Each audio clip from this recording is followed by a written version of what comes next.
Hi hello வணக்கம். இன்னைக்கு நம்ம வீடியோல என்ன படம் பார்க்க போறோம்னா 2024ல ஒரு மலேசியன் சைஃபை படமா வெளியாயிருக்க ரிவர்சி. இந்த படத்துடைய ஒன்லைனர் என்னன்னா, படத்துல நம்ம ஹீரோக்கு ஒரு ஸ்பெஷல் பவர் ஒன்று இருக்கு. அது நம்ம ஹீரோக்கு மட்டும் இல்ல, பரம்பரையா இவங்களுக்கு அந்த பவர் இருக்கு. அது என்ன ஸ்பெஷல் பவர்னா, இவங்களால டைம் டிராவல் பண்ண முடியும். இவங்க பிரசன்ட்ல ஏதாவது தப்பு பண்ணிட்டா கூட திருப்பியும் பாஸ்டுக்கு போயிட்டு அந்த தப்பை சரி பண்ணிக்க முடியும். அப்படிதான் ஒரு கட்டத்துல நம்ம ஹீரோ ஒரு தப்பா பண்ண, சரி அதை எப்படியாவது பாஸ்டுக்கு போய் சரி பண்ணிடலாம் அப்படின்னு பாஸ்டுக்கு போய் மாத்துனா, அதுக்கப்புறம் இவர் வாழ்க்கையே தலைகீழ மாறி போயிடுச்சு.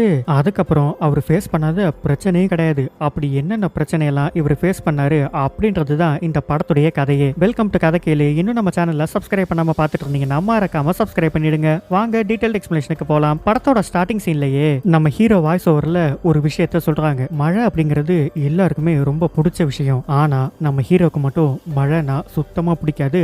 அதுக்கு ஒரு ஸ்ட்ராங்கான ரீசனும் இருக்கு. கட் பண்ணா நம்ம ஹீரோ இப்போ ஒருத்தர் மீட் பண்றதுக்காக போயிருக்காரு. அவர்கிட்ட நம்ம ஹீரோ, என்னால என்னோட பாஸ்ட் லைஃபுக்கு போக முடியும் அப்படின்னு சொன்னா உங்களால நம்ப முடியுதா? அது எப்படி முடியும்? ஆனா என்னால முடியும். ஆக்சுவலா நம்ம ஹீரோ ஃபேமிலிக்கு பரம்பரையா இந்த எபிலிட்டி கிடைச்சிருக்கு. அதாவது இவங்க எப்ப 18 வயசை ரீச் பண்றாங்களோ அப்பையில இருந்து இவங்களால டைம் டிராவல் பண்ண முடியும். அதுவும் பாஸ்டுக்கு மட்டும்தான் பண்ண முடியும், ஃபியூச்சருக்கு பண்ண முடியாது. நான் சொல்றதெல்லாம் உங்களுக்கு வேடிக்கையா இருக்கலாம், ஆனா நான் ஃபர்ஸ்ட் இது உண்மைன்னு உங்களுக்கு ப்ரூவ் பண்ணி காட்டணும். நீங்க மனசுக்குள்ள ஒரு சில நம்பர்ஸை நினைச்சுக்கோங்க, அதை அப்படியே அந்த நோட்ல எழுதுங்க. அப்படின்னா அவரும் எழுதுறாரு. கொஞ்ச நேரம் கழிச்சு அந்த ஆப்போசிட்ல இருக்காருல்ல, அவருக்கு ஒரு கால் வருது. கால் அட்டன் பண்ணி பேசுங்க, உங்க வைஃப் தான் கால் பண்றாங்க, கால் பண்ணி உங்களை பிரெட்டும் முட்டையும் வாங்கிட்டு வர சொல்லுவாங்க அப்படின்னு நம்ம ஹீரோ சொன்னா, அதே மாதிரி அவங்க வைஃபும் சொல்றாங்க. சரி, இது கூட ஏதோ கோஇன்சிடென்ட்டா நடந்துருச்சு அப்படின்னு பார்த்தா கொஞ்ச நேரம் கழிச்சு அடுத்து உங்களோட பிஏ வந்து 29ஆம் நம்பர் பேஷண்ட்டுக்கு இன்னைக்கு அப்பாயின்மெண்ட் போடணுமான்னு உங்கள்ட்ட கேட்பாங்க அப்படின்னு சொல்றாரு. கொஞ்ச நேரத்துல அதே மாதிரி அந்த பொண்ணு வந்து இப்ப கேக்குறாங்க. ஆப்போசிட்ல உட்கார்ந்து இருக்கவர் டாக்டர். அவருக்கு பயங்கர ஷாக்கு. என்னடா இந்த ஆள் சொல்றதெல்லாம் உண்மைதானா? இவனால உண்மையிலே டைம் டிராவல்லாம் பண்ண முடியுமா அப்படின்னு. அதுக்கப்புறம் இவர் நோட்ல ஒரு நம்பர் எழுத சொன்னார்ல, அந்த நம்பரையுமே கரெக்டா சொல்லிடுறாரு. டாக்டர் பயங்கர ஷாக் ஆகி, இதெல்லாம் நீங்க எப்படி பண்றீங்க அப்படின்னு கேட்டா, இதெல்லாம் எப்படி நீங்க தெரிஞ்சுக்கணும்னா என்னோட முழு கதையும் நீங்க கேட்கணும், கேட்க ரெடியா அப்படின்னு கட் பண்ணா இப்ப பிளாஷ்பேக்கு போயிடுறாங்க. இப்பதான் நம்ம ஹீரோக்கு 18 வயசு ஆகுது. மொத டைம் டிராவல் பண்ணி பார்த்திருக்காரு. அவராலே இதை நம்ப முடியல. பயங்கர சந்தோஷமா வந்து அவரோட அப்பா கிட்ட சொல்லிட்டு இருக்காரு. அப்பா, நமக்கு தான் இந்த அபூர்வமான ஒரு சக்தி கிடைச்சிருக்குல்ல, இதை வச்சு நம்ம ஈஸியா பணக்காரன் ஆயிரலாம்ல. ஏண்டா நீ இப்ப யோசிச்சத நான் எப்பயோ யோசிச்சிருக்க மாட்டேன். அதெல்லாம் எத்தனையோ தடவை நான் ட்ரை பண்ணி பார்த்துட்டேன். நான் நினைச்ச மாதிரி கைக்கு பணம் வரும், ஆனா அந்த பணம் நம்ம கையில நிக்காது. அது எப்படியாவது நம்மளை விட்டு போயிடும். இந்த டைம் டிராவலுக்குன்னு சில ரூல்ஸ் எல்லாம் இருக்கு, அதை நீ முதல்ல தெரிஞ்சுக்கணும், வா சொல்றேன் அப்படின்னு சொல்லி கூட்டிட்டு போறாரு. முதல் ரூல் என்னன்னா, என்னதான் நமக்கு டைம் டிராவல் பண்ணக்கூடிய ஒரு சக்தி இருந்தாலும் விதிப்படி ஒன்று நடக்கணும்னு இருந்தா அது நடந்தே தீரும். நீ எத்தனை முறை பாஸ்டுக்கு போனாலும் அதை மாத்தவே முடியாது. இவங்க ஒரு ஃப்ளவர் ஷாப் வச்சிருக்காங்க. அதுக்கு சில ஃபர்டிலைசர்லாம் வாங்கணும் அப்படின்னு சொல்லி அப்பாவும் பையனுமா கிளம்பி ஷாப்பிங்க்கு வெளியில போறாங்க. அதே மாதிரி இவங்க ஒரு கடைக்கு போய் ஷாப் பண்ணிட்டு இருக்காங்க. அப்போ பயங்கரமா மழை பெஞ்சிட்டு இருக்கு. சைட்ல பார்த்தா ஒரு பொண்ணு கொடைய பிடிச்சு நடந்து வந்துட்டு இருக்காங்க. டக்குன்னு அந்த பொண்ணு கையில இருக்க ஹேண்ட்பேக்கை எவனோ ஒருத்தன் புடுங்கிட்டு போயிடுறான். நம்ம ஹீரோவோட அப்பா இதெல்லாம் பார்த்துட்டு அந்த திருடனை பின்னாடியே துரத்துக்கிட்டே போறாரு. நம்ம ஹீரோவும் பின்னாடியே ஓடி போறாரு. ஒரு கட்டத்துல அந்த திருடன் என்ன பண்ணிடுறான், ஒரு கத்தி எடுத்து நம்ம ஹீரோவோட அப்பா வயிற்றுல சதக்குன்னு குத்திட்டு ஓடி போயிடுறான். இத நம்ம ஹீரோ நேரடியா நின்னு பாத்துக்கிட்டு இருக்காரு. இப்ப இவர் நினைச்சா என்ன பண்ணலாம்? பாஸ்டுக்கு போயிட்டு இது எதுவுமே நடக்க விடாம பண்ணலாம்ல, சரி அதே மாதிரி பண்ணலாம் அப்படின்னு பாஸ்டுக்கு போக ட்ரை பண்றாரு. ஆனா இவரால பாஸ்டுக்கு போக முடியல. இது என்ன ரூல்னா, ஒன்ஸ் நம்ம டைம் டிராவல் பண்றோம் அப்படின்னு முடிவு பண்ணிட்டோம்னா நம்ம ஒரு காமான ஸ்டேட்ல இருக்கணும். அதிர்ச்சியாவோ இல்ல சந்தோஷமாவோ இல்ல பயந்துகிட்டோ பாஸ்டுக்கு போகணும்னு ட்ரை பண்ணா அந்த டைம் டிராவல் ஒர்க் ஆகாது. இப்படி ஒரு சம்பவத்தை பார்த்ததுக்கு அப்புறம் யாராவது காமா இருப்பாங்களா? கண்டிப்பா இருக்க மாட்டாங்க. சோ இதனால நம்ம ஹீரோவால பாஸ்டுக்கு போயிட்டு எதையுமே சேஞ்ச் பண்ண முடியல. கடைசியா இவங்க அப்பா இறந்தே போயிடுறாரு. இத நம்ம ஹீரோவால சுத்தமா தாங்கிக்கவே முடியல. இப்படி ஒரு எபிலிட்டி இருந்தும் அதை நம்மளால மாத்தவே முடியல அப்படின்னு பயங்கர சோகமா இருக்காரு. அவங்க அம்மா வந்து, இதுக்கெல்லாம் நீ ஃபீல் பண்ணக்கூடாது, இனிமேதான் நீ தைரியமா வாழணும் அப்படின்னு சொல்லி ஆறுதல்லாம் சொல்லிட்டு இருக்காங்க. நம்ம ஹீரோவும் சரி, இதுக்கப்புறம் நம்ம லைஃப்ல எதுக்குமே பயப்படக்கூடாது, தைரியமா இருக்கணும் அப்படின்னு சொல்லி இவர் போலீஸ் வேலையிலையும் ஜாயின் பண்ணிடுறாரு. இவர் ஜாயின் பண்ணி கேஸே என்ன வருதுன்னா, ஒரு அம்மா தன்னோட பொண்ணை மொட்டை மாடிக்கு கூட்டிட்டு போயிட்டு கையில கத்தியோட நானும் என் பொண்ணும் இங்கிருந்து கீழே விழுந்து சூசைட் பண்ணிக்க போறோம் அப்படின்னு சொல்லி அங்க இருக்க எல்லாரையும் பயங்கரமா பயமுறுத்திட்டு இருக்காங்க. நம்ம ஹீரோவும் எப்படியாவது பதவுசா பேசி அவங்கள கூட்டிட்டு வந்துடலாம் அப்படின்னு போய் ரொம்ப நேரமா பேசிட்டே இருக்காரு. ஆனா அந்த அம்மா கேட்கற மாதிரியே தெரியல. ஒரு கட்டத்துல என்ன பண்ணிடுறாங்க, பண்றாங்க, 2 பேரும் கீழே விழுந்து ஸ்பாட்லயே இறந்தும் போயிடுறாங்க. இப்ப நம்ம ஹீரோ நினைச்சா பாஸ்டுக்கு போயிட்டு இது எதையுமே நடக்க விடாம தடுத்துடலாம்ல. ஆனா இப்ப அவரே ஷாக்ல இருக்காரு. சோ டைம் டிராவல் ஒர்க் ஆகாது. அதனால என்ன பண்றாரு, வீட்டுக்கு வந்ததுக்கு அப்புறம் பொறுமையா நிதானமா இருந்துட்டு இப்ப டைம் டிராவல் பண்ணலாம் அப்படின்னு கண்ணை மூடி டைம் டிராவல் பண்றாரு. டப்புன்னு கட் பண்ணா மறுபடியும் மொட்டை மாடியிலே வந்து நிக்கிறாரு. இந்த தடவை இந்த அம்மா கிட்ட பேசினா இது வேலைக்கு ஆகவே ஆகாது, அந்த சின்ன பொண்ணு கிட்ட பேசலாம் அப்படின்னு அந்த பொண்ணை பேசி கன்வின்ஸ் பண்ணிடுறாரு. அந்த பொண்ணுமே தன்னோட அம்மா கிட்ட, அம்மா நான் சாகணும்னு விருப்பப்படலமா, எனக்கு வாழணும்னு ஆசையா இருக்கு அப்படின்னு சொன்ன உடனே அந்த லேடியும் மனசிறங்கி போய் நம்ம புள்ளையே வாழணும்னு ஆசைப்படுது. இதுக்கப்புறம் நம்ம புள்ளைய கொண்டுடக்கூடாது அப்படின்னு சொல்லி கீழே குதிக்காம இவங்க சேஃபா வந்துடுறாங்க. இந்த டைம் டிராவல்ன்ற விஷயம் இருக்குல்ல, இத இவரு நினைச்ச நேரத்துல எல்லாம் பாஸ்டுக்கு போய் இவர் நினைச்சதெல்லாம் மாத்தவும் முடியாது. இதுக்கு பின்னாடி பெரிய சிக்கல் ஒண்ணு இருக்கு. அது என்னன்னா, ஒவ்வொரு தடவையும் நம்ம ஹீரோ டைம் டிராவல் பண்ணும்போது அவரோட லைஃப் ஸ்பேன் கம்மியாகிட்டே வரும். உதாரணத்துக்கு சொல்லணும்னா, இப்ப இவர் ஒரு வருஷத்துக்கு முன்னாடி போய் ஒரு விஷயத்த மாத்தணும்னு நினைக்கிறாரு அப்படின்னா இவரோட லைஃப் ஸ்பேன்ல இருந்து ஒரு வருஷத்தை சாக்ரிஃபைஸ் பண்ணிட்டு தான் அதை போய் மாத்த முடியும். இப்ப நம்ம ஹீரோ 60 வயசு வரைக்கும் உயிரோட இருப்பாரு அப்படின்னா ஒரு வருஷம் இவர் டைம் டிராவல் பண்ணி பாஸ்டுக்கு போயிட்டாருன்னா 59 வயசு வரைக்கும் தான் உயிரோட இருப்பாரு. ஒரு வருஷத்தை சாக்ரிஃபைஸ் பண்ணணும். இப்ப கூட நம்ம ஹீரோவை நல்லா கவனிச்சிங்கன்னா அவரோட முடியெல்லாம் நிறைச்சு போயிருக்கும். ஆனா அவருக்கு வயசு கம்மி தான். அப்படின்னா இவரு நிறைய டைம் எதுக்காகவோ டைம் டிராவல் பண்ணியிருக்காரு. அது என்னன்னு வாங்க படத்தை ஃபுல்லா பார்த்து தெரிஞ்சுக்குவோம். ஒரு நாள் நைட்டு நம்ம ஹீரோ அவரோட ஃப்ரெண்டோட சேர்ந்து ஒரு பார்ட்டிக்கு போறாரு. இந்த பார்ட்டியில தான் முறையா நம்ம ஹீரோ ஹீரோயினை மீட் பண்றாரு. இவருக்கு அவங்கள பார்த்த உடனே ரொம்ப பிடிச்சு போயிடுது. அப்படியே மெய் மறந்து நின்னுட்டு இருக்காரு. நம்ம ஹீரோ எப்படியாப்பட்ட ஆள்னா, பொதுவா அவருக்கு இந்த பார்ட்டி சரக்கு அதெல்லாம் சுத்தமா பிடிக்காது. அதனால ஓரமா போய் உட்கார்ந்து இருக்காரு. நம்ம ஹீரோயின் இவரை பார்த்துட்டு என்ன இவர் மட்டும் தனியா போய் உட்காந்துருக்காரு அப்படின்னு அவங்களும் இவர் கூடயே வந்து உட்காந்துக்கிறாங்க. அப்படியே கொஞ்சம் கொஞ்சமா பேசி 2 பேரை பத்தியும் தெரிஞ்சுக்கவும் ஆரம்பிக்கிறாங்க. நம்ம ஹீரோவை ஒரு ஃப்ரெண்டு இந்த பார்ட்டிக்கு கூட்டிட்டு வந்தான்ல, அவன் வேணும்னே ஹீரோயின் கிட்ட வந்து, என் ஃப்ரெண்டு அப்படிப்பட்டவன் இப்படிப்பட்டவன்னு நம்ம ஹீரோவை பத்தி பயங்கரமா பில்டப் எல்லாம் கொடுத்துட்டு இருக்கான். நம்ம ஹீரோயின் டக்குன்னு எந்திரிச்சு, ஐயோ எனக்கு அர்ஜென்ட்டா ஒரு வேலை இருக்கு, நான் போகணும் அப்படின்னு சொல்றாங்க. ஆனா ரொம்ப நைட் ஆயிடுச்சு, அவங்களால தனியா போகவும் முடியாது. அதுக்காக அவங்களோட ஃப்ரெண்டை கூப்பிட்டா, இல்ல நான் பார்ட்டி எல்லாம் முடிச்சுட்டு தான் வருவேன் அப்படின்னு சொல்லிடுறாங்க. இப்ப ஃப்ரீயா இருக்கிறது யாருன்னா நம்ம ஹீரோ மட்டும் தான். வேணும்னா அவன் அவனை டிராப் பண்ணுவான் அப்படின்னு சொன்ன உடனே நம்ம ஹீரோவும் சரி இதான் நல்ல சான்ஸ் அப்படின்னு ஹீரோயினை டிராப் பண்றதுக்கு ஒத்துக்கிறாரு. கார்ல வரும்போதுமே இவங்க 2 பேரும் ஜாலியா பேசிட்டு வராங்க. நம்ம ஹீரோயினோட பிளாட்டும் ஒரு வழியா வந்துருது. அவங்க இறங்குறதுக்கு முன்னாடி ஒரு கார்டை கையில கொடுத்து, நாளைக்கு இந்த இடத்துக்கு ஃப்ரீயா இருந்தா வாங்க, நான் அங்கதான் இருப்பேன் அப்படின்னு சொல்லி நம்ம ஹீரோ கிட்ட கொடுத்துட்டு போறாங்க. அடுத்த நாள் காலையில நம்ம ஹீரோ சும்மா இருப்பாரா, அவங்க எங்க இருப்பாங்க அப்படின்ற விஷயம் தெரிஞ்சு போச்சு. அதனால நேரா கிளம்பி அந்த இடத்துக்கும் போறாரு. ஆக்சுவலா நம்ம ஹீரோயின் என்ன பண்ணிட்டு இருக்காங்கன்னா, இந்த மார்ஷியல் ஆர்ட்ஸ் எல்லாம் இருக்குல்ல, அதெல்லாம் சொல்லி கொடுக்கிற ஒரு டீச்சரா இருக்காங்க. சோ நம்ம ஹீரோயினுக்கு எல்லா விதமான சண்டைகளும் தெரியும். இப்ப நம்ம ஹீரோ என்ன பிளான் பண்றாரு, அவரும் இந்த சண்டையெல்லாம் கத்துக்கலாம் அப்படின்னு சொல்லி முடிவெடுக்கிறாரு.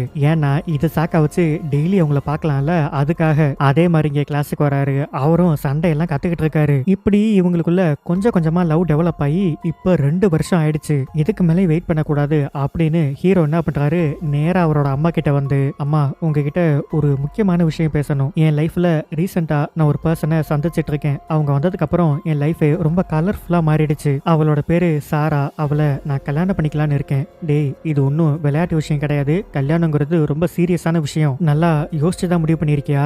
ஆமாமா, அப்பா செத்ததுக்கு அப்புறம் என்னோட மொத்த சந்தோஷமும் என்னை விட்டு போயிடுச்சு. ஆனா சாரா எப்ப என் லைஃப்ல வந்தாலோ அப்பவே அந்த மொத்த சந்தோஷமும் எனக்கு திருப்பி கிடைச்ச மாதிரி இருக்கு. அதனால என் வாழ்க்கையில கல்யாணம்னு ஒண்ணு நடந்தா அது சாரா கூட தான் அப்படின்னு சொல்லி முடிக்கிறாரு. இப்ப இவர் மட்டும் ஆசைப்பட்டா பார்த்ததில்ல, அந்த பக்கம் என்ன ரிசல்ட்னு தெரிஞ்சுக்கணும்னு இன்னைக்கு ப்ரொபோஸ் பண்ணலாம் அப்படின்னு கிளம்பி போறாரு. டக்குன்னு நம்ம ஹீரோயின் கிட்ட ஒரு ரிங் எடுத்து காமிச்சு, நம்ம கல்யாணம் பண்ணிக்கலாமா அப்படின்னு டைரக்டாவே கேட்டுறாரு. அவங்க கொஞ்ச நேரம் திருன்னு முழிச்சுக்கிட்டே இருக்காங்க. ஏன் என்னாச்சு? இல்ல எனக்கு யோசிக்க கொஞ்சம் டைம் வேணும், நல்லா யோசிச்சு பொறுமையா சொல்லு, எந்த அவசரமும் இல்ல அப்படின்னு சொல்லிட்டு நம்ம ஹீரோ திரும்பி வராரு.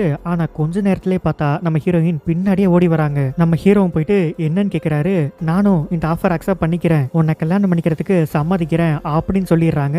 இப்ப டக்குன்னு நம்ம ஹீரோவோட ஃபேஸ் சேஞ்ச் ஆகுது. நீ என்ன கல்யாணம் பண்ணிக்கிறேன்னு ஒத்துக்கிட்ட, அதனால உன்கிட்ட மட்டும் நான் ஒரு விஷயத்த சொல்லணும். என்ன விஷயம் அப்படின்னு கேட்டா இப்பதான் நம்ம ஹீரோ அந்த விஷயத்தையே சொல்ல ஆரம்பிக்கிறாரு. என்னன்னா இவருக்கு டைம் டிராவல் பண்ணக்கூடிய எபிலிட்டி இருக்குல்ல, அந்த விஷயத்த தான் நம்ம ஹீரோயின் கிட்ட சொல்றாரு. அப்படியா? ஆமா, இந்த விஷயத்த எதுக்காக இப்ப வந்து என்கிட்ட சொல்லிட்டு இருக்க? எப்ப நீ என்ன கல்யாணம் பண்ணிக்கிறேன்னு ஒத்துக்கிட்டியோ அப்பையில இருந்து என்னோட எந்த விஷயமும் உன்கிட்ட மறைக்க கூடாதுன்னு நினைச்சேன். நான் பிறந்ததுல இருந்து இப்படி ஒரு சூப்பர் பவர் என்கிட்ட இருக்குன்னு யார்கிட்டயும் நான் சொன்னதில்ல. இல்ல, முதன்னு உன்கிட்ட மட்டும் தான் சொல்லியிருக்கேன். அப்படின்னா பாஸ்ட்டுக்கு போயிட்டு நீ எதையாவது மாத்தணும்னு நினைச்சா உன்னால மாத்த முடியுமா?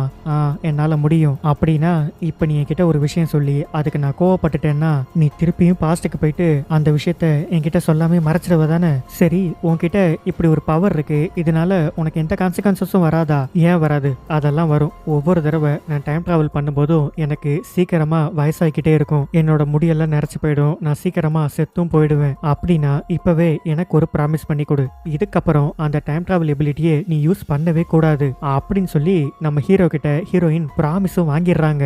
ஒரு வழியா நம்ம ஹீரோக்கும் ஹீரோயினுக்கும் இப்ப கல்யாண நாளும் வந்துருச்சு. அதுக்கப்புறம் இவங்களுக்கு கல்யாணம் நடக்குது. லைஃப பயங்கர ஜாலியா என்ஜாய் பண்ணிட்டு இருக்காங்க. நம்ம ஹீரோக்கும் நம்ம லைஃப் லாங் ஃபுல்லா அவ கூட சந்தோஷமா இருக்கணும், இந்த எபிலிட்டியை இதுக்கு மேல யூஸ் பண்ணிடவே கூடாது அப்படின்னு அவருக்கு அப்படி ஒரு எபிலிட்டி இருக்குன்றதே அவர் கொஞ்சம் கொஞ்சமா மறக்க ஆரம்பிக்கிறாரு. இன்னும் கொஞ்ச நாள் ஆனா நம்ம ஹீரோயின் பிரெக்னென்ட்டும் ஆகுறாங்க. ஒரு நாள் வழக்கம் போல நம்ம ஹீரோ வேலைக்கு கிளம்பி போறாரு. அன்னைக்கு என்ன நடந்திருக்குன்னா, ஒரு வீட்டுக்குள்ள ஒருத்தன் இன்னொருத்தர் மேல கத்திய வச்சு, எனக்கு இப்ப வாழ்க்கையில நிறைய பணம் தேவைப்படுது, அதை யாராவது எனக்கு கொடுத்துருங்க, இல்லன்னா இந்த ஆளை கொன்னுடுவேன் அப்படின்னு சொல்லி மிரட்டிட்டு இருக்கான். நம்ம ஹீரோவும் எப்படியாவது போய் அவரை காப்பாத்தி ஆகணும் அப்படின்னு சொல்லி பக்கத்துல போறாரு. அப்படியே இந்த பக்கம் காமிச்சா நம்ம ஹீரோயின் இருக்காங்கல்ல, அவங்களுக்கு டெலிவரி பெயின் வந்து ஹாஸ்பிட்டல்ல இருக்காங்க. குழந்தை பிறக்க போற டைம்ல ஹஸ்பண்ட் பக்கத்துல இருக்கணும்னு நினைப்பாங்கல்ல, அதுக்காக அவங்க கண்டினியூஸா கால் பண்ணிக்கிட்டே இருக்காங்க. ஆனா நம்ம ஹீரோவால எடுக்க முடியல. ஏன்னா அவரு இங்கே இப்படி ஒரு சிச்சுவேஷன்ல மாட்டிட்டு இருக்காரு. நம்ம ஹீரோவும் பொறுமையா அவங்க கிட்ட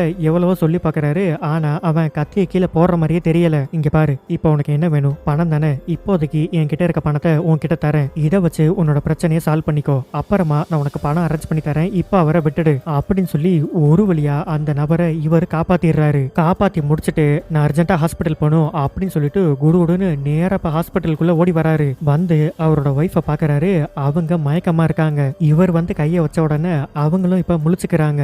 சாரி, ஒரு முக்கியமான வேலை, அதான் டைமுக்கு என்னால வர முடியல. பரவாயில்ல, அந்த முக்கியமான வேலையை நீங்க நல்லபடியா முடிச்சிட்டீங்கல்ல? அதெல்லாம் முடிச்சிட்டேன், நீ அதை பத்தி எல்லாம் எதுவும் கவலைப்படாத அப்படின்னு பேசிட்டு இருக்கும்போது கரெக்டா நர்ஸ் குழந்தைய கொண்டு வந்து நம்ம ஹீரோ கையில கொடுக்குறாங்க. கொடுத்துட்டு நர்ஸ் நம்ம ஹீரோ கிட்ட ஒரு விஷயத்தை பத்தி கேக்குறாங்க. உங்க 2 பேர் ஃபேமிலியில யாருக்காவது ஹீமோஃபிலியா இருக்கா அப்படின்னு சொல்லி கேக்குறாங்க. அப்படின்னா என்னன்னா, நமக்கு எங்கேயாவது அடிபட்டா உடனே பிளட் கிளாட் ஆகும்ல, ஆனா இது இருக்கவங்களுக்கு பிளட் கிளாட் ஆகிறதுக்கு கொஞ்சம் டைம் எடுக்கும். இது மாதிரி யாருக்காவது இருந்திருக்கா அப்படின்னு கேட்டா நம்ம ஹீரோயினும் அவங்களோட பாட்டிக்கு இருந்ததா சொல்றாங்க. ஆனா இதனால உயிருக்கெல்லாம் எந்த ஆபத்தும் கிடையாது. அந்த குட்டி பையனுக்கு அவங்க ஆனஸ் அப்படின்னு சொல்லி பேரும் வைக்கிறாங்க. கொஞ்சம் கொஞ்சமா அந்த பையனும் இப்ப வளர ஆரம்பிக்கிறான். அன்னைக்கு அந்த பையனோட 7th பர்த்டே, அதனால கேக் எல்லாம் வெட்டி செலிப்ரேட் பண்ணிட்டு இருக்காங்க. கேக் வெட்டுறதுக்கு முன்னாடி உனக்கு என்னடா வேணும் அப்படின்னு கேட்டா, எனக்கு ஒண்ணு வேணாம், நீங்களும் அம்மாவும் எனக்கு வயசாகிற வரைக்கும் கூடவே இருக்கணும் அப்படின்னு சொல்லி கேக்குறான். கட் பண்ணி பிரசன்ட்டுக்கு வந்தா நம்ம ஹீரோ வாய்ஸ் ஓவர்ல, அன்னைக்கு தான் நான் சந்தோஷமா இருந்த கடைசி நாள், அதுக்கப்புறம் என் வாழ்க்கையே மொத்தமா மாறிடுச்சு அப்படின்னு திருப்பி பிளாஷ்பேக்கு போனா, கேக் எல்லாம் வெட்டி முடிச்ச உடனே நம்ம ஹீரோக்கு இம்பார்ட்டண்டா ஏதோ ஒரு வேலை வந்திருக்கு. அதனால அவர் நேரா கிளம்பி ஸ்டேஷனுக்கு போயிட்டாரு. இந்த பையன் எனக்கு இன்னைக்கு பர்த்டேல எங்கேயாவது வெளியில கூட்டிட்டு போங்க அப்படின்னு அடம் பிடிச்சிக்கிட்டே இருக்கவும் இவங்க அம்மாவும் சரி கூட்டு போலாம் அப்படின்னு சொல்லி அவங்களோட காரை ஸ்டார்ட் பண்ணி பாக்குறாங்க. ஆனா கார் சுத்தமா ஸ்டார்ட் ஆகவே இல்லை. சரி, நம்ம ஹீரோக்காவது கால் பண்ணி வர சொல்லலாம் அப்படின்னு அவருக்கு கால் பண்ணிக்கிட்டே இருந்தா, ரொம்ப முக்கியமான வேலை போல அவரு காலை அட்டன் பண்ணவே இல்லை. சரி, இவரை நம்பிட்டு இருந்தா சரி வராது, நம்ம கேபை பிடிச்சு போயிடலாம் அப்படின்னு கேப் புக் பண்ணி இவங்களும் ஒரு இடத்துல போய் இறங்கிடுறாங்க. இப்போ அவங்க இறங்கின இடத்துல இருந்து ஆப்போசிட் சைடு ரோடு கிராஸ் பண்ணி போகணும். கிராஸ் பண்ணலான்னு போறப்ப அந்த பையன் கையில ஒரு கார் பொம்மை வச்சிருக்கான். அது தவறி ரோட்ல கீழே விழுந்துருது. திருப்பி அதை எடுக்கலான்னு போறான். இவங்க அம்மாவும் நடு ரோட்லயே வெயிட் பண்ணிட்டு இருக்காங்க. அப்ப டம்முன்னு ஒரு கார் இடிக்கலான்னு வருது. டப்புன்னு அந்த சீனை கட் பண்ணிடுறாங்க. இங்க நம்ம ஹீரோக்கு அன்னோன் நம்பர்ல இருந்து ஒரு கால் வருது. அந்த கால் அட்டன் பண்ணி பேசிட்டு பயங்கர பதட்டமா இப்ப நேரா ஹாஸ்பிட்டலுக்கு ஓடி வந்து பாக்குறாரு. பார்த்தா அங்க ஒய்ஃப் புள்ள 2 பேருமே செத்து போய் கிடக்குறாங்க. இப்ப நம்ம ஹீரோ என்ன யோசிக்கிறாருன்னா, ஒன்னும் பிரச்சனை இல்லை, ஒண்ணுமே பிரச்சனை இல்லை, திருப்பி பாஸ்ட்டுக்கு போய் இது எல்லாத்தையும் நம்ம மாத்திரலாம். ஆனா அதுக்கு முன்னாடி இதை இடிச்சவன் யாரு அப்படின்னு தெரிஞ்சுக்கணும். அப்படின்னா அவனும் இதே ஹாஸ்பிட்டல்ல தான் அட்மிட் ஆயிருக்கான். அவனை போய் பார்த்தா அவன் யாருன்னா, ஒருத்தரோட கழுத்துல கத்திய வச்சு பயங்கரமா மிரட்டிட்டு இருக்கும்போது பணம் கொடுத்து இவர் தானே உதவி பண்ணி அவனை காப்பாத்திருப்பாரு. அவன் தான் இவரோட ஒய்ஃபையும் புள்ளையும் இடிச்சிருக்கான். இவருக்கு அதை பார்த்தோன்னு பயங்கர கோவமாயிடுது. ஏன்டா அன்னைக்கு உனக்கு பணம் கொடுத்து நான் ஹெல்ப் பண்ணா அதுக்கு நீ திருப்பி இப்படிதான் ஹெல்ப் பண்ணுவியாடா? இங்க பாரு, எந்த டைம் நீ அவங்கள இடிச்ச, கரெக்டா டைம் சொல்லு அப்படின்னு சொல்லி அவங்க கிட்ட கேட்டுக்கிட்டே இருக்காரு. கேட்டு முடிச்சுட்டு, இந்த தடவை கண்டிப்பா நம்ம பாஸ்ட்டுக்கு போய் இது எல்லாத்தையும் மாத்தியே ஆகணும். ஆனா அதுக்கு முன்னாடி நம்ம கிட்ட இருக்க கோவத்தை கோவத்தெல்லாம் தூக்கி போட்டுட்டு நம்ம காமா இருக்கணும் அப்படின்ட்டு இவரும் ஒரு காமான ஸ்டேஜுக்கு வந்ததுக்கு அப்புறம் மறுபடியும் டம்முன்னு டைம் டிராவல் பண்ணி இப்ப பாஸ்டுக்கு போயிடுறாரு. கண்ணை முழிச்சு பார்த்தா அதே மாதிரி இப்ப ஸ்டேஷன்ல உட்காந்துருக்காரு. எந்திரிச்சு திடுன்னு வேகமா ஓடி போய் அவங்க ரோட் கிராஸ் பண்றதுக்குள்ள புடிச்சிடலான்னு போறாரு. ஒரு 10 செகண்ட் லேட்டா போயிட்டாரு போல. காரு அவங்களை இடிச்சு மறுபடியும் அவங்க செத்து போயிடுறாங்க. சரி பரவாயில்ல, இந்த தடவை மிஸ் பண்ணிட்டோம், இன்னொரு டைம் மிஸ் பண்ணவே கூடாது அப்படின்ட்டு மறுபடியும் பாஸ்டுக்கு போறாரு. திருப்பியும் ஸ்டேஷன்ல இருந்து ஓட ஆரம்பிக்கிறாரு. இங்க தடுக்கலான்னு வராரு. ஆனா மறுபடியும் கார் அடிச்சு செத்து போயிடுறாங்க. என்னடா இது அப்படின்னு கடுப்பா வீட்டுக்கு வந்து வீட்டுல இருக்க எல்லா பொருளையும் டம்மு டம்முன்னு அடிச்சு உடைச்சிட்டு இருக்காரு. இப்ப பிரசன்ட்ல டாக்டர் என்ன கேக்குறாருன்னா, சரி அப்ப உன்னால டைமுக்கு போய் காப்பாற்ற முடியல, நீ நினைச்சிருந்தா 2-3 நாளைக்கு முன்னாடியே போய் இது எதுவுமே நடக்காம தடுத்திருக்கலாம்ல அப்படின்னு டாக்டர் யோசிச்சத நம்ம ஹீரோ யோசிக்காம இருந்திருப்பாரு. அதனால என்ன பண்ணிட்டாரு, அன்னைக்கு காலையில இருக்க டைமுக்கே டைம் டிராவல் பண்ணி போயிட்டாரு. ஒய்ஃப் கிட்டையும் குழந்தைகிட்டையும், இங்க பாருங்க, இன்னைக்கு நீங்க 2 பேரும் எங்கேயும் வெளியில போக வேண்டாம், வீட்டுக்குள்ளே இருங்க. வீட்டுக்குள்ளே இருக்கணுமா? இன்னைக்கு ஆனஸ்க்கு எக்ஸாம் இருக்கு, அதனால அவன் கண்டிப்பா ஸ்கூலுக்கு போயே ஆகணும். இல்ல ப்ளீஸ் நான் சொல்றத கேளுங்க, தயவு செஞ்சு இன்னைக்கு 2 பேரும் வெளியில போயிடாதீங்க. ஐயே என்ன நீங்க இருங்க, நான் ரெஸ்ட் ரூம் போயிட்டு வரேன் அப்படின்னு நம்ம ஹீரோயின் ரெஸ்ட் ரூம்குள்ள போறாங்க. போன கொஞ்ச நேரத்திலேயே ஆணு அலற சத்தம் கேக்குது. என்னடான்னு போய் பார்த்தா பாத்ரூம்ல சோப்பு வலிக்கி விட்டு கீழே விழுந்து அவங்க செத்து போயிட்டாங்க.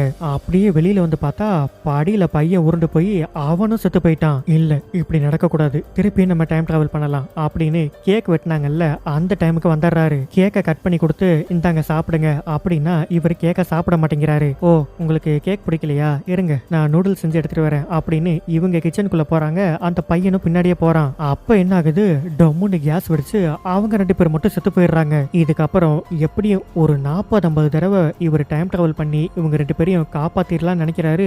ஆனா ஏதாவது ஒண்ணு நடந்து இவங்க 2 பேரும் செத்து போய்கிட்டே இருக்காங்க. ஒரு சீன்ல நம்ம ஹீரோட அப்பா சொல்லியிருப்பாருல்ல, என்னதான் நமக்கு டைம் டிராவல் பண்ணக்கூடிய எபிலிட்டி இருந்தாலும் விதிப்படி ஒண்ணு நடக்கணும்னு இருந்தா அதை நம்மளால மாத்தவே முடியாது அப்படின்னு. ஒருவேளை அந்த விதிப்படி தான் இதெல்லாம் நடக்குதோ, இல்ல அப்படியே நடந்தாலும் இந்த விதியை நான் மாத்தி எழுதுவேன், அவங்க 2 பேரும் இல்லாம இந்த உலகத்துல என்னால வாழவே முடியாது, இதை நான் எப்படியாவது மாத்தியே தீருவேன் அப்படின்னு திருப்பி டைம் டிராவல் பண்ணிக்கிட்டே இருக்காரு. அது மட்டும் இல்லாம ஒவ்வொரு தடவை இவர் டைம் டிராவல் பண்ணி போய்கிட்டே இருக்கும் போதும் அவங்களோட சாவு இன்னும் கொடூரமா ஆகிட்டே இருந்திருக்கு. அப்பதான் நம்ம ஹீரோக்கு ஒரு விஷயம் ரியலைஸ் ஆயிருக்கு. என்னதான் 2-3 நாளைக்கு முன்னாடியே போய் அவங்கள காப்பாற்றணும்னு நினைச்சாலும் ஏதாவது ஒண்ணு நடந்து அவங்க செத்து போயிருவாங்க. இவங்களை காப்பாற்றணும்னா அதுக்கு இருக்க ஒரே ஆப்ஷன் அந்த கார் அடிச்சு செத்து போனாங்கல்ல, அந்த எக்ஸாக்ட் டைமுக்கே போய் அது நடக்க விடாம தடுக்கணும். அதுதான் இவரால பண்ண முடியும். அதனால திருப்பியும் இவரு டைம் டிராவல் பண்ணி போயிருக்காரு. அந்த எக்ஸாக்டா ஆக்சிடென்ட் நடக்குது இல்ல, அந்த டைம் எல்லாம் இப்பதான் நோட் பண்ண ஆரம்பிக்கிறாரு. அதுக்கப்புறம் இன்னொரு தடவை டைம் டிராவல் பண்ணி அவங்கள காப்பாத்துறதுக்கு போகல. எப்படியெல்லாம் போனா சீக்கிரமா அந்த இடத்துக்கு போக முடியும், எக்ஸாக்ட் டைம்ல அவங்கள காப்பாற்ற முடியும் அப்படின்னு பொறுமையா நின்னு சுத்தி முத்தி என்னென்னலாம் இருக்கு அப்படின்னு கவனிக்கிறாரு. ஓகே இந்த தடவை எப்படியும் அவங்க 2 பேரையும் நம்ம காப்பாத்தி ஆகணும் அப்படின்னு பயங்கரமா பிளான்லாம் பண்ணி அவர் டைமிங்லாம் நோட் பண்ணி வச்சிருக்காருல்ல, அதெல்லாம் ஃபாலோ பண்ணி சூப்பரா போயிட்டு இருக்காரு. இவ்வளவு தடவை என்ன பண்ணிட்டு இருந்தாருன்னா இவரு வேகமா ஓடிட்டு இருப்பாரு. ஆனா இந்த தடவை கால்ல ஓடாம ஃபர்ஸ்ட் ஒரு லாரியில குதிச்சு அது வழியா சீக்கிரமா வந்துடுறாரு. அதுக்கப்புறம் ஒருத்தன் கிட்ட இருந்த பைக்கை பிடுங்கி அதை எடுத்துட்டு செம ஃபாஸ்டா போயிட்டு இருக்காரு. பைக்கையும் விட்டுட்டு ஒரு ரெட் கலர் கார்ல ஏறிட்டு இந்த இடத்துக்கு சீக்கிரமா போங்க அப்படின்னு சொன்ன உடனே அந்த டிரைவரும் கொண்டு வந்து இப்ப டிராப் பண்ணிடுறாரு. இப்ப இவ்வளவு அட்டெம்ப்ட் பண்ணியிருக்காருல்ல, இது எத்தனாவது அட்டெம்ப்ட்னா கிட்டத்தட்ட ஒரு 100வது அட்டெம்ப்ட். அதாவது ஒரு வருஷமா பாஸ்டுக்கு போய் இது எல்லாத்தையும் மாத்தலாம் அப்படின்னு ட்ரை பண்ணிக்கிட்டே இருந்திருக்காரு. ஒரு வழியா அந்த கார் இடிக்கிறதுக்கு முன்னாடி இவர் ஸ்பாட்டுக்கு வந்துட்டாரு. ஆனா இப்பயுமே ஒரு சிக்கல் என்னன்னா, கரெக்டா அந்த காரு அந்த இடத்துக்கு வந்துருச்சு. ஒண்ணு இவர் ஒய்ஃபை காப்பாத்தணும், இல்ல புள்ளைய காப்பாத்தணும் அப்படிங்கிற சுச்சுவேஷன்ல இவரு நம்ம ஹீரோயினை காப்பாத்திடுறாரு. அந்த பையன் அங்கேயே செத்து போயிடுறான். இப்ப நம்ம ஹீரோ என்னதான் ஹீரோயினை காப்பாத்தி இருந்தாலும் பழையபடி இவங்களால சந்தோஷமா இருக்க முடியுமா? கண்டிப்பா இருக்க முடியாது. நம்ம சாரா என்ன ஆயிட்டாங்க, புள்ள செத்து போன சோகத்துல பைத்தியம் பிடிச்ச மாதிரி ஆயிட்டாங்க. அவங்க திருப்பி நம்ம ஹீரோ கிட்ட கேட்கிற ஒரே கேள்வி என்னன்னா, எதுக்காக நீ ஆனஸ காப்பாத்தல அப்படிங்கிற கேள்வி மட்டும்தான். நம்ம ஹீரோவும் இன்னொரு முறை ட்ரை பண்ணி பார்க்கலாம் அப்படின்னு பாஸ்டுக்கு போகவே இல்லை. ஏன்னா ஏதோ ஒரு லக்கில் இவரு சாராவை காப்பாத்திட்டாரு. இன்னொரு தடவை ட்ரை பண்ண போய் அதுவும் நடக்காம போயிடுச்சுன்னா மறுபடியும் இவங்க 2 பேரும் இவர்கிட்ட இல்லாம போயிடுவாங்கல்ல. அதுக்கப்புறம் இவரு பாஸ்டுக்கு போகவே இல்லை. ஒரு நாள் நம்ம சாரா ஹீரோ கிட்ட, உங்களால தான் டைம் டிராவல் பண்ணி பாஸ்டுக்கு போக முடியும்ல, அப்படி பாஸ்டுக்கு போயிட்டு நம்ம பையனை எப்படியாவது காப்பாத்தி கூட்டிட்டு வந்துருங்களேன் அப்படின்னு கேட்டா, அதுக்கு நம்ம ஹீரோ இல்ல முடியாது, என்னால டைம் டிராவல்லாம் பண்ண முடியாது அப்படின்னா நம்ம ஹீரோயினும் இப்பதான் ஹீரோவோட தலையை பாக்குறாங்க. அவருக்கு முடியெல்லாம் நரைச்சு போயிருக்கு. ஏன் உங்களுக்கு முடியெல்லாம் நரைச்சு போயிருக்கு? உண்மையிலே என்ன நடந்துச்சு சொல்லுங்க அப்படின்னு கேட்டா அவரும் இப்ப சொல்லிடுறாரு. நான் ஆல்ரெடி ஒரு 100 தடவைக்கு மேல டைம் டிராவல் பண்ணி பாஸ்டுக்கு போயிட்டேன். இத்தனை தடவை டைம் டிராவல் பண்ணதுனாலதான் உன்னை மட்டுமாச்சும் என்னால காப்பாற்ற முடிஞ்சது அப்படின்னு சொன்னா அது நம்ம ஹீரோயினுக்கு இன்னுமே கோவமாயிடுது. இத்தனை தடவை டைம் டிராவல் பண்ணியும் நீ எதுக்காக என்ன காப்பாத்தின? நியாயமா நீ நம்ம புள்ளைய தானே காப்பாத்தி இருக்கணும் அப்படின்னு சொல்லிட்டு ஒரு லெட்டர் எடுத்து காமிக்கிறாங்க. இது என்ன லெட்டர்னு உனக்கு ஞாபகம் இருக்கா அப்படின்னா இப்பதான் நமக்கு குட்டியா ஒரு பிளாஷ்பேக் காமிக்கிறாங்க. நம்ம ஹீரோயினுக்கு வெளியூருக்கு போய் வேலை பார்க்கறதுக்கு ஒரு செம்மையான ஆஃபர் ஒன்று வந்திருக்கு. அந்த டைம்ல தான் நம்ம ஹீரோ வந்து ஹீரோயினுக்கு ரிங்கை காமிச்சு ப்ரப்போஸ் பண்ணியிருப்பாரு. அவங்க யோசிக்கிறதுக்கு கொஞ்சம் டைம் வேணும் அப்படின்னு கேட்டிருப்பாங்கல்ல. அது எதுக்காகன்னா இந்த ஆஃபர் அக்செப்ட் பண்ணிட்டு நம்ம வெளிநாட்டுக்கு போய் வேலை பார்க்கலாமா இல்ல இவரே கல்யாணம் பண்ணிக்கலாமா அப்படின்னு யோசிக்கிறதுக்காக மட்டும்தான். ஆனா நம்ம ஹீரோயின் என்ன முடிவு பண்ணிட்டாங்க, பேசாம ஹீரோவை கல்யாணம் பண்ணிட்டு இங்கே இருந்துடலாம் அப்படின்னு முடிவெடுத்துட்டாங்க. அப்படி முடிவெடுத்ததுக்கு நான் ரொம்ப ரிக்ரெட் பண்றேன் அப்படின்னு சொல்லி நம்ம ஹீரோவை பயங்கரமா திட்டிட்டு இருக்காங்க. இங்க பாரு, நீ என்ன பண்ணுவ ஏது பண்ணுவேன்னு எனக்கு தெரியாது. இந்த தடவை டைம் டிராவல் பண்ணிப்போ, என்ன காப்பாத்தாத, நம்ம பையனை எப்படியாவது காப்பாத்திடு அப்படின்னு சொன்ன உடனே வேற வழியே இல்லாம நம்ம ஹீரோ மறுபடியும் டைம் டிராவல் பண்ணி இப்ப பாஸ்டுக்கே போயிட்டு இந்த தடவை ஹீரோயினை காப்பாத்தாம பையனை காப்பாத்தி கூட்டிட்டு வந்துடுறாரு. சரி, இதுக்கப்புறம் எல்லா பிரச்சனையும் சால்வ் ஆயிடுச்சு அப்படின்னு நினைச்சா ஆனஸால அவங்க அம்மா இல்லாம நிம்மதியா இருக்க முடியுமா? அவன் நம்ம ஹீரோ கிட்ட அம்மா வேணும் அம்மா வேணும்னு பயங்கரமா அடம் பிடிச்சுக்கிட்டே இருக்கான். ஒரு கட்டத்துல நம்ம ஹீரோ கடுப்பாயி நம்ம ஹீரோயினோட போட்டோ எல்லாத்தையும் கொண்டு வந்து அவன் முன்னாடி வச்சு, இங்க பாரு, இதுதான் உங்க அம்மா திருப்பி வரமாட்டா, அவ செத்து போயிட்டா, இனிமே நீ வாழ்க்கை போறா என் கூட மட்டும்தான் இருக்கணும், புரியுதா அப்படின்னு இவர் பயங்கரமா திட்டிடுறாரு. அதோட விடாம அடிக்கடி கோவப்பட்டு பையனை கை நீட்டி அறையவும் ஆரம்பிக்கிறாரு. சாரா இல்லாம இவரால ஒரு நல்ல அப்பாவா தன்னோட குழந்தைக்கு இருக்க முடியல. ஏன் அவங்க இல்லாம ஒரு சக்சஸ்ஃபுல்லான பர்சனாவும் இவரால இருக்க முடியல. அதுக்கப்புறம் இவரோட சொந்த பையனே இவருக்கு ஏதோ ஒரு ஸ்ட்ரேஞ்சர் மாதிரி தெரிய ஆரம்பிக்கிறான். ரெண்டு பேரும் சரியா பேசிக்கிறது இல்ல, ஒருத்தர் முகத்தை கூட பாத்துக்கிறது இல்ல. அன்னைக்கு ஒரு நாள் நம்ம ஹீரோவோட அம்மா இவரோட வீட்டுக்கு வராங்க. இவர் என்ன பண்ணிருக்காரு, ஆனஸ வீட்டுக்கு வெளியிலே விடாம வீட்டுக்குள்ளேயே பத்திரமா வச்சு வளர்த்துட்டு இருந்திருக்காரு. ஒரு சின்ன பையனை வீட்டுக்குள்ளேயே வச்சு வளர்க்க முடியாது இல்ல, அதனால அவங்க பாட்டி வந்து, இங்க பாரு, நீ இவனை வீட்டுக்குள்ளேயே வச்சு வளர்க்கறது அந்த அளவுக்கு சரியில்லை, இன்னைக்கு இவனை நான் வெளியில கூட்டிட்டு போறேன், நீ கொஞ்ச நேரம் ஃப்ரீயா இரு அப்படின்னு சொல்லிட்டு ஆனஸ கூட்டிட்டு இவங்க வெளியில போறாங்க. இவங்க ரெண்டு பேரும் ஜாலியா பார்க்கு பீச் அப்படின்லாம் சுத்திட்டு இப்ப சைக்கிளிங் பண்ணிட்டு இருக்காங்க. நம்ம ஆனஸ்க்கு தான் லீமோஃபிலியா அப்படின்னு சொல்லி ஒரு டிசார்டர் இருக்குல்ல, டக்குன்னு என்ன ஆயிடுது, மூக்குல இருந்து ரத்தம் வந்து அவன் அங்கேயே வாங்கி விழுந்துடுறான். நம்ம ஹீரோக்கும் ஹாஸ்பிட்டல்ல இருந்து கால் வருது. கட் பண்ணா இவரு நேரா கிளம்பி இப்ப ஹாஸ்பிட்டலுக்கு வந்துடுறாரு. ஐயோ, பையனுக்கு இப்படி ஆயிடுச்சு, சரி நம்ம பாஸ்டுக்கு போய் எதையாவது மாத்த ட்ரை பண்ணலாம் அப்படின்னு பாஸ்டுக்கு போகலான்னு ட்ரை பண்றாரு. அவங்க அம்மா வந்து, வேண்டாம், இதுக்கு மேலேயும் நீ டைம் டிராவல் பண்ண வேணாம் அப்படின்னு சொல்றாங்க. அம்மா, அப்படின்னா நான் இத்தனை தடவை டைம் டிராவல் பண்ணதெல்லாம் உங்களுக்கு தெரியுமா? தெரியும்டா. எப்படிமா? ஏன்னா நீ அப்படியே உங்க அப்பா மாதிரி. உங்க அப்பா கிட்டையும் நான் படிச்சு சொன்னேன் டைம் டிராவல் பண்ணாதீங்கன்னு, ஆனா அவர் கேட்கவே இல்லை அப்படின்னு சொன்னா இப்பதான் நமக்கு ஒரு பிளாஷ்பேக்கா காமிக்கிறாங்க. ஸ்டார்டிங்ல நம்ம ஹீரோவும் ஹீரோவோட அப்பாவும் ஃபர்டிலைசர் வாங்குறதுக்காக ஷாப்பிங்க்கு வெளியில போயிருப்பாங்கல்ல, அப்ப கூட திருட ஒருத்தன் பேக பிடிங்கிட்டு போயிருப்பான். நம்ம ஹீரோவோட அப்பா பின்னாடியே போய் குத்து வாங்கி செத்து போயிருப்பார்ல.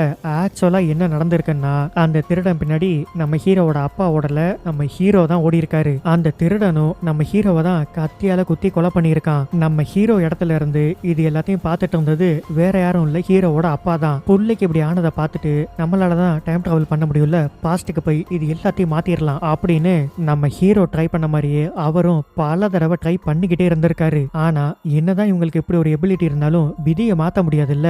எத்தனை தடவை இவர் காப்பாத்த ட்ரை பண்ணாலும் நம்ம ஹீரோ திருப்பி செத்துக்கிட்டே தான் இருந்திருக்காரு. அப்பதான் இவங்க அப்பா ஒரு முடிவு பண்றாரு, நம்ம விதியை எப்படியாவது ஜெயிக்கணும்னா நம்மளோட உயிரை சாக்ரிஃபைஸ் பண்ணியே ஆகணும் அப்படின்னு. சோ அதே மாதிரி டைம் டிராவல் பண்ணி பின்னாடி வந்திருக்காரு. அந்த திருடனும் வந்திருக்கான். அந்த பொண்ணுகிட்ட இருந்து பேக புடுங்கிட்டு ஓடும்போது நம்ம ஹீரோ ஓடுறதுக்கு முன்னாடி இவரு அந்த திருடன் பின்னாடி ஓடி இருக்காரு. அதே மாதிரி அந்த திருடன் நம்ம ஹீரோவோட அப்பாவை குத்தி கொலை பண்ணிட்டான். சோ அவரோட உயிரையே சாக்ரிஃபைஸ் பண்ணி தான் அவரு நம்ம ஹீரோ உயிரை காப்பாத்திருக்காரு. அப்படின்னா விதிப்படி அன்னைக்கே நம்ம ஹீரோ செத்து போயிருக்கணும். இப்போ டாக்டர்லாம் வந்து என்ன சொல்றாங்கன்னா, அந்த பையனை காப்பாற்ற முடியல, கடைசியா நம்ம ஆனஸ் மறுபடியும் இறந்து போயிடுறான். அப்படியே கொஞ்ச நாள் ஆக நம்ம ஹீரோக்கு ஒரு கால் வருது. அவர் நேரா கிளம்பி ஜெயிலுக்கு போறாரு. ஜெயில யார் இருக்கான்னா, நம்ம ஹீரோவோட வைஃபையும் பையனையும் கார்ல இடிச்சு கொண்டான்ல, அவன் தான் உட்காந்துருக்கான். அவன் நம்ம ஹீரோ கிட்ட, அன்னைக்கு நீங்க மட்டும் எனக்கு பணம் கொடுக்கலன்னா நான் உயிரோட இருந்திருப்பேனா இல்லையான்னு கூட எனக்கு தெரியல, நீங்க என்னோட வாழ்க்கையே மாத்தினீங்க, ஆனா நான் உங்களுக்கு இப்படி ஒரு துரோகத்தை பண்ணிட்டேனே அப்படின்னு பயங்கரமா அழுதுகிட்டே மன்னிப்பு கேட்கறான். நம்ம ஹீரோவும் பரவாயில்ல, நான் உன்னை மன்னிச்சு விட்டுட்டேன். இது எதுவுமே தானா நடக்கல, எல்லாமே எழுதி வச்ச விதிப்படி தான் நடந்திருக்கு. அதனால இதுக்கும் உனக்கும் எந்த சம்மந்தமும் கிடையாது அப்படின்னு சொல்லிட்டு எல்லாத்தையும் ஏத்துக்கிற மனப்பக்கம் நம்ம ஹீரோக்கு வந்துருச்சு. இப்ப பிரசன்ட்டுக்கு வந்தா நம்ம ஹீரோ எதுக்காக இந்த டாக்டரை பார்க்க வந்திருக்காருன்னா, பையன் இறந்ததுக்கு அப்புறம் இவரு ரொம்பவே சோகமா இருந்திருக்காரு. கவர்மெண்ட் சைட்ல இருந்து நம்ம ஹீரோவை ஒரு டாக்டரை பார்த்து கன்சல்ட் பண்ணி, இதுக்கப்புறமும் உங்களால போலீஸ் வேலையில தொடர முடியுமா முடியாதா அப்படின்னு ஒரு சர்டிபிகேட் வாங்கிட்டு வாங்க அப்படின்னு சொல்லி தான் இங்கே அமைச்சிருக்காங்க. டாக்டரும் நம்ம ஹீரோவோட கதையெல்லாம் ஃபுல்லா கேட்டு முடிச்சார்ல, இப்படி ஒரு ஸ்டேஜ்ல உங்களால திருப்பியும் போய் வேலையில கண்டினியூ பண்ண முடியாது, இப்போதைக்கு நீங்க சும்மா தான் இருக்கணும் அப்படின்னு சொல்லி அமைச்சிடுறாரு. இதுக்கப்புறம் நம்ம ஹீரோக்கும் என்ன பண்றதுன்னே தெரியல. ஒய்ஃபோ போயிட்டாங்க, புள்ள போயிட்டான், வேலையும் போயிடுச்சு. அப்படின்றதுனால இவரும் பயங்கர ஒரு டிப்ரெஷனான ஸ்டேட்டுக்கு போயிடுறாரு. சரி, இந்த பிரச்சனை எல்லாமே நம்மளால தான் நடந்துச்சு, இது எல்லாத்தையும் நம்மளே சரி பண்ணணும் அப்படின்னு சொல்லி திருப்பியும் டைம் டிராவல் பண்ணி இவர் பாஸ்டுக்கே வராரு. புள்ள கிட்ட சுத்தமா பாசமாவே இருக்க மாட்டாருல்ல, ஆனா இந்த டைம் பயங்கர பாசமா இருக்காரு. ஆனஸ வெளியிலே கூட்டிட்டு போக மாட்டாருல்ல, ஆனா இந்த தடவை ஹோட்டலுக்கெல்லாம் கூட்டிட்டு போய் சாப்பாடெல்லாம் வாங்கி கொடுத்து திருப்பி வந்து தூங்க வச்சிடறாரு. மறுபடியும் டைம் டிராவல் பண்ணி இவங்க பர்த்டே செலிப்ரேட் பண்ணாங்கல்ல, அந்த நாளைக்கு போறாரு. அப்ப வைஃப் கூடயும் புள்ள கூடயும் மறுபடியும் ஒரு சந்தோஷமா இருக்காரு. அடுத்து திருப்பி டைம் டிராவல் பண்ணி இவங்களுக்கு டெலிவரி ஆச்சுல்ல, அந்த டேட்டுக்கு போறாரு. அப்ப டெலிவரி நடக்கும்போது இவர் பக்கத்துல இருந்திருக்க மாட்டாரு. ஆனா இந்த டைம் டெலிவரி அப்ப நம்ம வைஃப் பக்கத்திலே இருக்கணும் அப்படின்னு சொல்லி எல்லா வேலையும் தூக்கி போட்டுட்டு நம்ம சாரா பக்கத்திலே வந்து உட்காந்துருக்காரு. அடுத்து மறுபடியும் டைம் டிராவல் பண்ணி இவங்களுக்கு கல்யாணம் ஆச்சுல்ல, அந்த நாளைக்கு போயிடுறாரு. இப்ப இத்தனை தடவை டைம் டிராவல் பண்ணிக்கிட்டே இருக்காருல்ல, நம்ம ஹீரோட முகத்தை காமிச்சா அப்படியே 60 வயசு கிழவ மாதிரி ஆயிட்டாரு. நம்ம ஹீரோயினும் ஹீரோவோட ஃபேஸ் இப்பதான் பாக்குறாங்க, அவரு வயசாகி போயிருக்காரு. இதையெல்லாம் பார்த்துட்டு நம்ம ஹீரோயினே புரிஞ்சுக்கிறாங்க, இவரு நிறைய டைம் டிராவல் பண்ணியிருக்காரு அப்படின்னு. உடனே நம்ம ஹீரோ கிட்ட, நம்ம கல்யாணத்துக்கு அப்புறம் சந்தோஷமா இருந்தமா இல்லையா, எதுக்காக டைம் டிராவல் பண்ணி கல்யாணம் நடக்கிற இந்த நாளைக்கு வந்திருக்கீங்க அப்படின்னு கேட்டா, அதுக்கு நம்ம ஹீரோ, நம்ம 2 பேரும் கல்யாணம் பண்ணிக்கிட்டோம், கல்யாணம் பண்ணி இந்த உலகத்துல யாருமே சந்தோஷமா இருக்க முடியாத அளவுக்கு சந்தோஷமா இருந்தோம். நமக்குன்னு ஆனஸ் இருந்தா. ஆனஸா? யார் ஆனஸ் அப்படின்னு கேட்டா நம்ம பையன் சொல்றாரு. உடனே 2 பேரும் கட்டி பிடிச்சிட்டு அழுகுறாங்க.